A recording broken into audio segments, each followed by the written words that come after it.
নমস্কার বন্ধুরা, আজ আবার ফিরে এলাম। আজকের আলোচনার বিষয় হচ্ছে ব্রাহ্মণ ছাড়া কি দেবী তারার পুজো কেউ করতে পারবে না? সাধারণ মানুষ কি করতে পারবে না?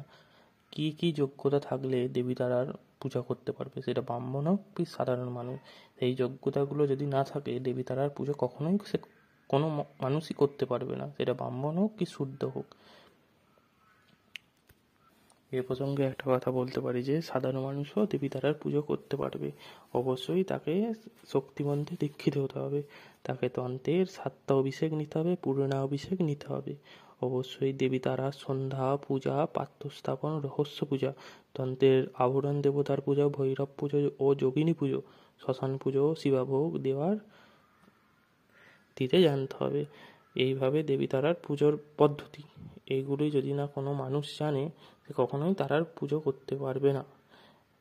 এ প্রসঙ্গে আরও বলে রাখি যে আরও কিছু গুচ্ছ ব্যাপার আছে, যেগুলো তারা সাধক বা তারার পূজা যে করবে পূজারী, তাকে আরও কিছু পূজা জানতে হয়, যেটা না জানলে দেবীর পূজা কখনো করা যায় না।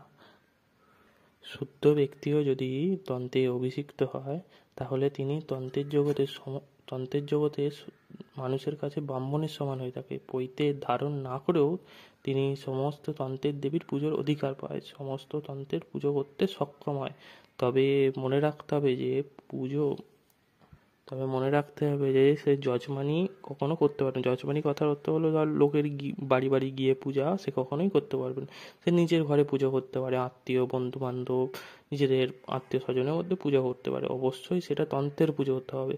বৈদিক পুজো হলে শুদ্ধের কোনো অধিকার নেই, এবং বেদ পাঠেও শুদ্ধের অধিকার নেই। তাহলে এ থেকে বোঝা যাচ্ছে যে ব্রাহ্মণ, সাধারণ মানুষ, শুদ্ধ যে কোনো মানুষ, হিন্দু ধর্মের যে কোনো মানুষ দেবী তারা পুজো করতে সক্ষম।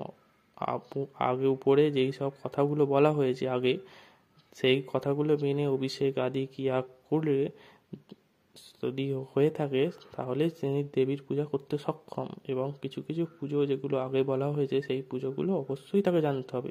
সেটা যদি না জানে, পঞ্চমহাকার প্রয়োগ যদি না জানে, তবে সে কখনোই তারার পুজো করতে পারবে না। এটা সবসময় মাথায় রাখতে হবে, পঞ্চমহাকার ছাড়া দেবীর পুজো অসম্পূর্ণ এবং অসম্পূর্ণ।